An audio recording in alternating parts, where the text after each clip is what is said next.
are no spiders in my hotel or arachnids in the UK. This is fake news. I repeat, this is fake news. Whatever, mate. Yaz, we need to go. I've been sacked. What? Why? Who sacked you? I did. Jack Robertson. Oh, him, Jack Robertson. And you are technically trespassing on my property. Put the gun down, please. Technically, you are trespassing. So, yeah, you're going to have to leave, or my man here, Kevin, will shoot you.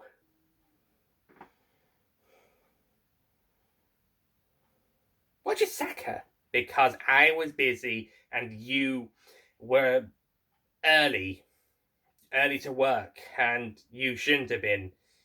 Also because I felt like it. I'll put the gun down when I want to put the gun down. Actually, I'm a police officer. Oh, my mistake, ma'am. I did not know that you were a police officer. And what gun? I don't see a gun anywhere. What are you doing, Kevin? I'm trying not to get us into trouble with the law, sir. Fair enough. Good, I guess. Yeah, we don't really want any trouble. So, you know what? We'll just go. Oh, by the way, if I hadn't fired you earlier, I would have fired you 10 minutes ago. Oh, why? I'll show you. Come with me.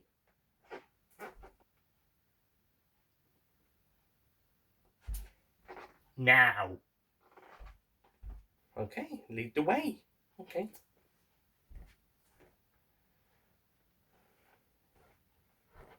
So, we're gonna kick them out, but we're not kicking them out just yet. You want to show them something first. Okay. Alright.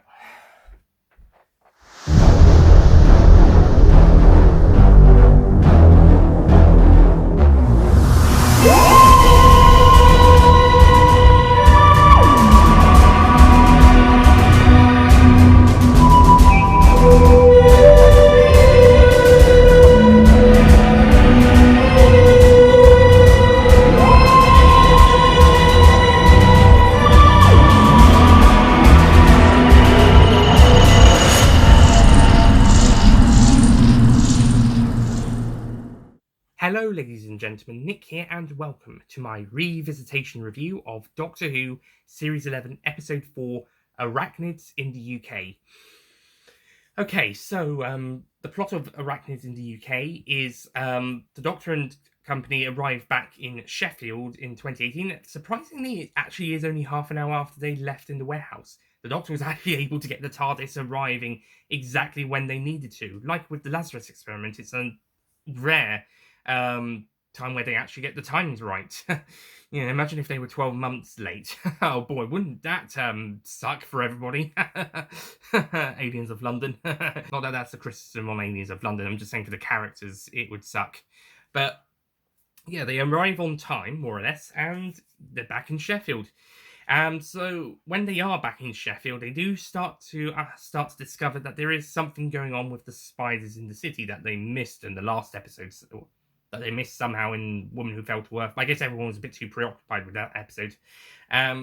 So they're starting to find something's going on with the spiders, and it all leads back to this hotel that Yaz's mum worked at, owned by this American entrepreneur and businessman, Jack Robertson, who has built this hotel on top of unused land that was formerly coal mines. Hotels is one of his businesses, as is waste disposal, and one of his companies is JLR.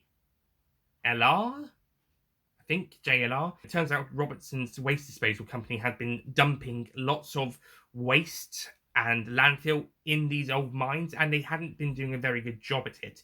So they then go call out to Robertson to say, hey, do you want to build a hotel on top of this place? So Robertson does, as it's part of his hotel empire, leaving all of this landfill to, and also all of the toxins and toxic stuff to build up underneath the earth in these caves. And some of the stuff that was disposed of down there was some spiders from a research lab at the university, alongside some chemicals and alongside all the toxins. They've been able to make these spiders bigger, or at least one spider who was thought to be dead was made to be bigger. And then, after eating a lot of the waste, the landfill waste or the toxins, and was able to give birth to more spiders, we've now got a spider infestation where there's lots of big spiders all across Robertson's hotel, as well as some going across into the city. And other house spiders are starting to get bigger and act out of character for spiders. Basically, they start attacking humans, spin lots of webs everywhere. Well, okay, that's a bit more in character, but they attack humans. They try to suffocate them. They take them down and store them for food. They're a bit confused. And there's a bloody big spider running around the hotel alongside all of the other ones. So the Doctor and company try to work to that conclusion about what happened, and eventually have to find a way to stop the spider plague, as Robertson calls them, but more of an infestation, shall we say, and try to stop all of this. And that's more or less the plot of Arachnids in the UK.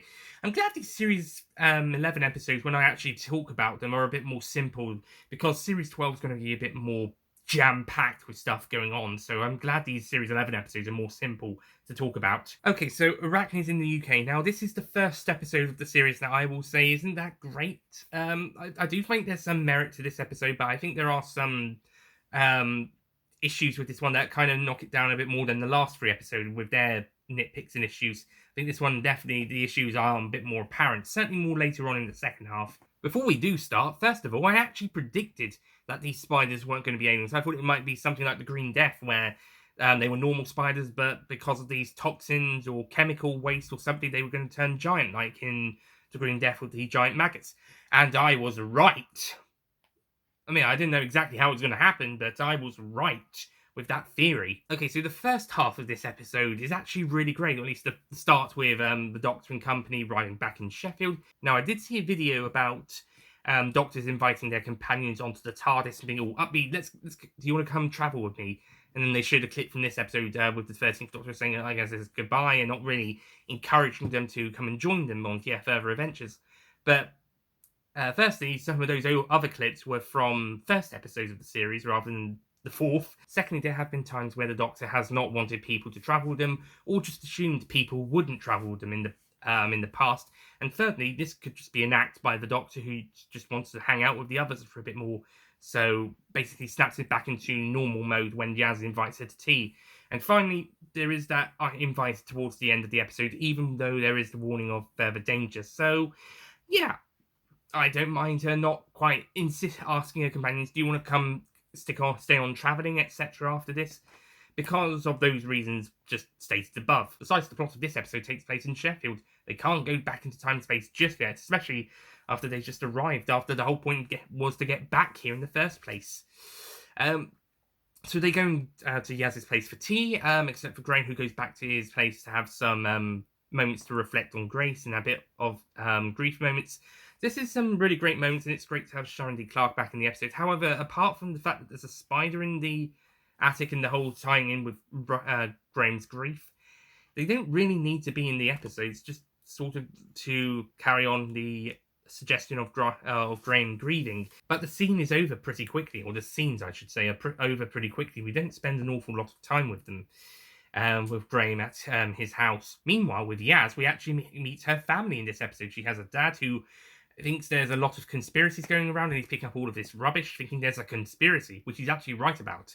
And her sister, Sonia, who's a bit of a lazy grump, who may or may not be so keen on her sister. Not the best characters in the world, but, they're a bit more fleshed out than Moira was last series. The most interesting person in Yaz's family in this episode is her mum, who was working for Mr. Robertson at his hotel. However, he fires her because she turns up to work 2 days early so that she can be prepared.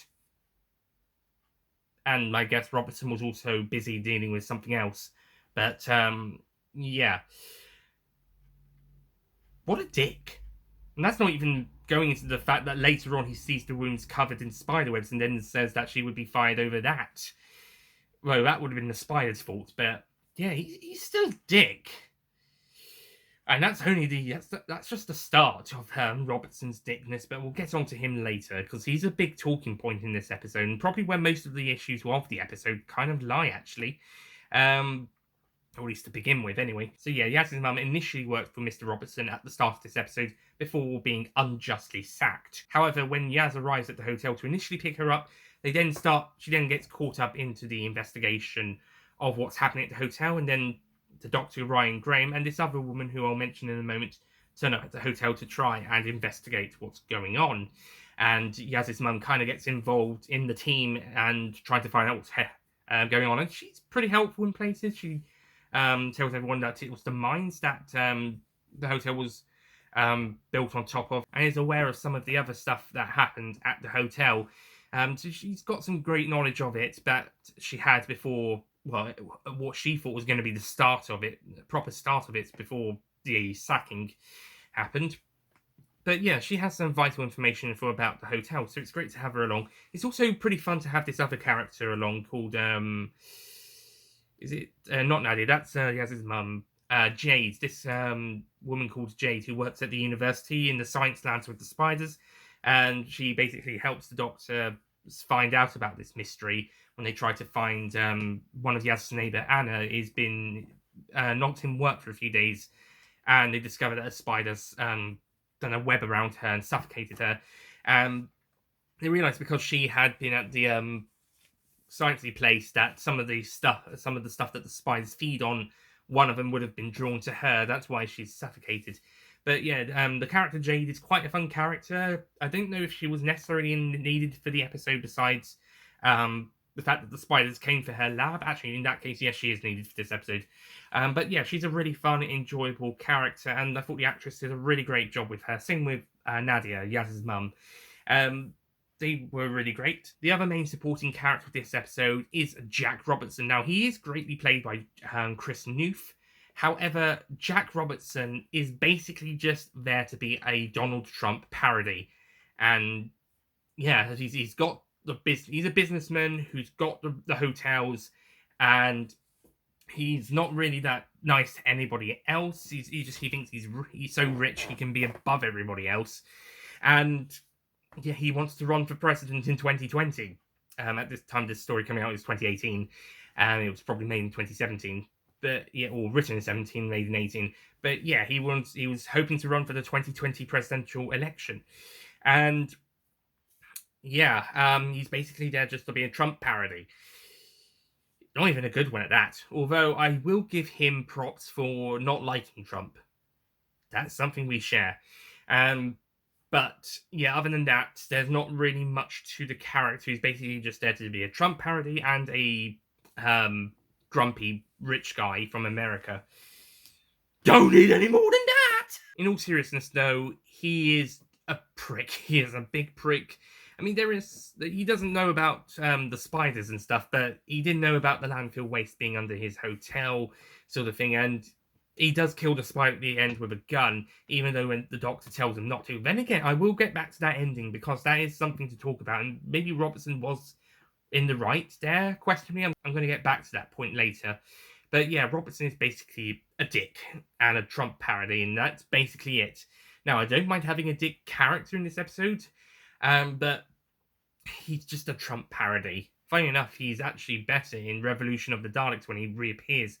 There's a bit more, there's a bit less Trump parody and more American business guy who may or may not have care about life sort of character with him. But he has a little bit more responsibility in that episode until he tries to sell out the Doctor. Okay, moving back to that end point. So what they decide to do with the spiders is that they decide to use Ryan tapping into the local grime station at Sheffield, which is not a genre of music I'm a fan of at all.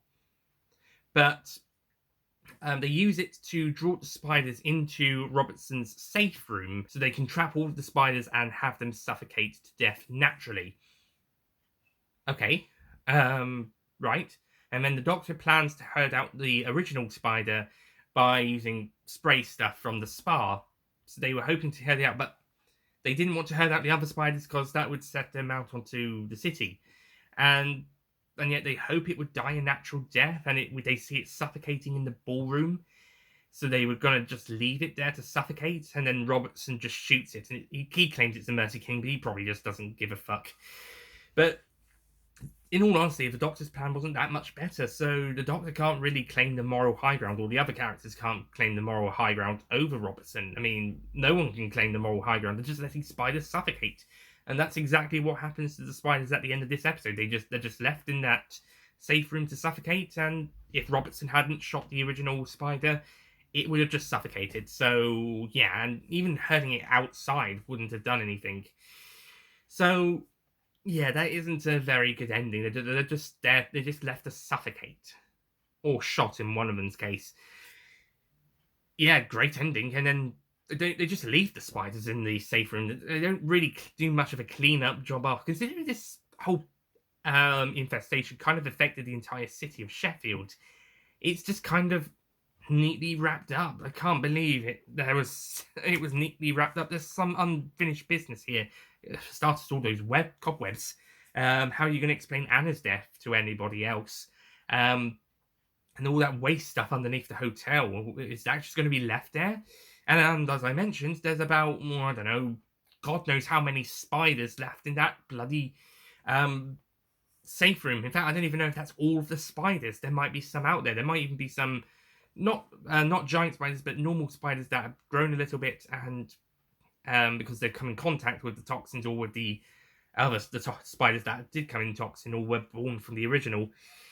Some of them are still out there, and they're still attacking humans. There's that one still in Anna's apartment. So, yeah. And also, how did that one in Graham's house die? So, yeah, there's a few unanswered questions, and I feel like this episode would have benefited from being an hour long. I think we can have at least 5 more minutes to kind of wrap up or tie up something. The other episodes, I think, episodes 2 and 3, I think worked fine at 50 minutes, especially Saranga Conundrum. That could even have been 45 minutes, but this one, I think, would have needed the extra 5 to 10 minutes to actually wrap up the story, as well as also give the characters the much needed character development or growth.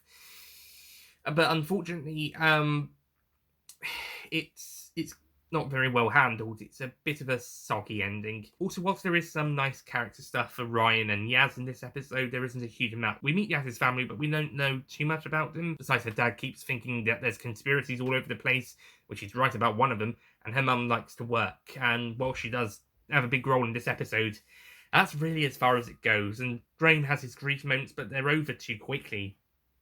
So, yeah, I think we could have a few more minutes of character growth. Oh, yeah, and Ryan gets a letter from his dad as well. So we got some character stuff, but I think it's over a bit too quickly. Again, an extra 5 to 10 minutes could have helped that. But nope, they're back on the TARDIS and they're off, traveling through time and space. And honestly, if this episode was a 12 or 13 episodes, this episode would feel more like this is still an early on episode, a bit like how they did in series 1, 3, 4, maybe not so much 5, yeah, 5 actually, yeah, and 10, but as it's 10 episodes this series, we're almost halfway through the series, and it feels like we're just getting started. Because episode 4 is usually the episode where we've had a couple of ventures, but now we've secured a friendship, and now we're heading off into the universe. Series 7 Part 2 didn't quite have it the same way. It was just an adventure every other week. This time round, it does have that kind of the typical base plate of a start of a series for a Doctor/companion. And if it was 12 or 13 episodes, this one would still feel like it's an early on. We just had a couple of adventures, but now we're really much like a team, and we can go off and do a few more stuff now. But in this series, it's closer to the halfway point. So, yeah, we're nearly halfway. In terms of a non-scriptural point, visuals are once again really nice. The visual effects are pretty good. I do think those spiders, some of them are quite very CG, but then again, it's either this or the very, very obviously fake ones from Planet of the Spiders. So it's pick your poison. Very obviously fake practical spiders, or very obviously fake CGI spiders. Pick your poison. And But the cinematography is great, and Sally Abraham is the director of this episode. She does a really good job with that. And yeah, there's some nicely visualized stuff, and the plot does move pretty nicely on a pacing pacing mode. I think this isn't as slow as the first two episodes. It's actually a pretty good paced episode. As was Rosa, I forgot to mention that. And another thing I forgot to mention was the sonic screwdriver use in this series. It is a bit overused. Now, I can argue this for Ghost Monument, as they have to use the Doctor will want to use Sonic in order to not touch anything, as they've been advised not to touch anything on the planet. So I can understand her using the Sonic as much in that one, quite a lot in that one. Rosa, I think it is a bit too much, but the invisible stuff on the whiteboard makes a bit of sense. But whilst their Sonic isn't overused in this episode quite as much, I think I know what my issue is with it. My issue is I think it's the movement. Jodie Whittaker's kind of do a synchronized movement when she's putting the Sonic at something, when I think you could just whip it out and just press it like the other Doctors have. And this episode has a very good example where she's just outside the door and you could just easily stand next to the door, Sonic the lock, and just open. But no, she has to do the arm movement. And I'm not sure why, but at least for Series 11, Jodie Whittaker's doing a sort of synchronized movement arm thing with using her Sonic. And I think that's my main issue with the Sonic screwdriver use, as opposed to the overusement thing. Granted, she can use the Sonic, she can move the Sonic as much as she likes, however she likes, but I think it's kind of wasting time a little bit, and there are some bits where it could be done a bit more simply if you just do it a bit more naturally, like just get it out. Yeah, easy, quick, done, no problem. But yeah, it is also getting overused as well. But my main issue is kind of the movement as well, and maybe some of the stuff it's used for. Again, Ghost Monument, you can argue not to use it because they can't really touch anything physically. Other times the Sonic does get used for stuff that you can just easily do with hands or something. Anyway, so to wrap up this review, Arachnids in the UK is okay. I actually find it a decent episode. There's some good stuff going for it. However, there is some stuff that doesn't quite work, and that ending isn't very good. It's probably the weakest ending of the Whittaker era so far, and it's probably going to stay as one of the weaker Whittaker era story endings, as it's basically no one actually has a very good idea of sorting out the situation. Lock the spiders in one place makes sense, but then what you're going to do with them, and then trying to herd this big spider outside, or then just let it suffocate, and the other ones are probably going to suffocate in that room. Yeah, I mean, Robertson shooting it was probably the most logical thing to do, but then again, it's still a living thing, and you've got that moral thing, so nobody really has a good idea of what to do with it. So everyone's backed in a corner in this ending. It doesn't quite work for anything. And then they just ignore the other spiders in the room, or in the panic room, or in the rest of the city. So yeah, it doesn't quite work. Other parts of the story, most of it is all right, but there's actually some good horror moments as well, like when one of the spiders bursts up in the bathroom and takes Kevin, and another one where it takes Frankie. Those are two other supporting characters that weren't really that big in the episode, but there isn't really a huge amount of good stuff going for this episode. It is a bit of a fun B-movie type episode, but there is quite a few significant issues with this episode. So yeah, Arachnids in UK, not the best episode of the Whittaker era. It's probably the weakest one of the first four. Yeah, but unlike most other fans, I don't think it's terrible. I don't think it's awful. I think it's okay. I initially gave this story a 7 out of 10 in my original review, and I also kept that score after rewatching it, but upon reflection, maybe I should lower it to a 6. You know what I'm going to do? I'm going to lower it to a 6 out of 10.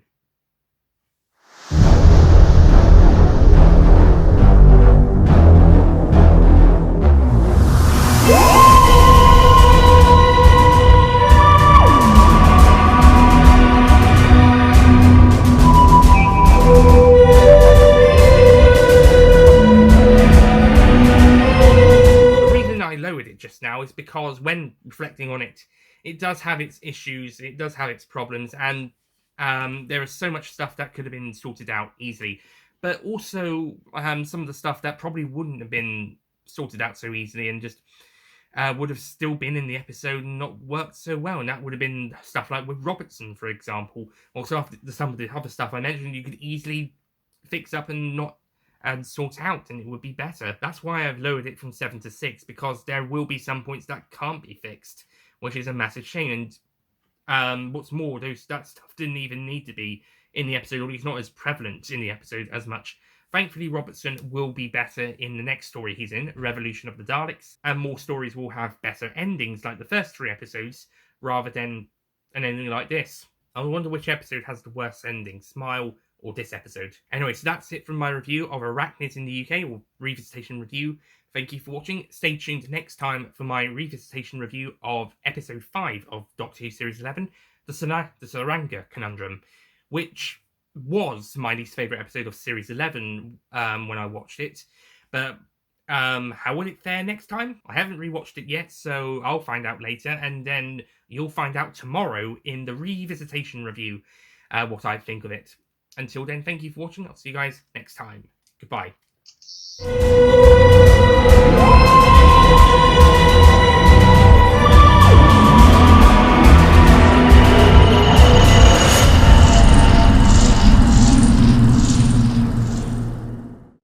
Don't forget to click below to subscribe to the Nicholas Payne YouTube channel.